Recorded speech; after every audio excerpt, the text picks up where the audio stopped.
ప్రతి క్షణం ఏదో ఒకటి నేర్చుకోవచ్చు. అది మన దృష్టికోణంపైనే ఆధారపడి ఉంటుంది. ఎలా అంటే, నాకు నదంటే చాలా ఇష్టం. నదిలో ప్రయాణిస్తే నాకు చాలా సంతోషంగా ఉంటుంది. ఎందుకు? నదిలో ఎప్పుడూ ఏదో కొత్తదనం ఉంటుంది. నది పాతదానిని పట్టుకుని కూర్చోదు.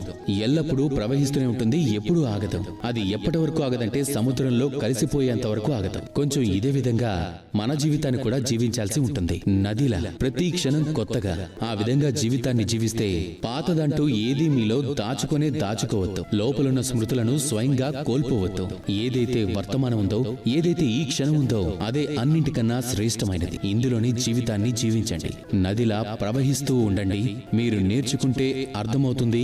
నన్ను మీలో ప్రయాణించేలా చేస్తే చాలా బాగా అనిపిస్తుంది. ఆ వ్యక్తి పూర్తి ఆనందంతో పాటు ఎలాంటి చింత లేకుండా ప్రతి క్షణాన్ని జీవిస్తాడు. ప్రవహిస్తూనే ఉంటాడు, ఎప్పుడూ ఆగడు, ముక్తి ప్రాప్తించే వరకు. అలాంటి వ్యక్తిలో రాధాకృష్ణులు నివసిస్తారు.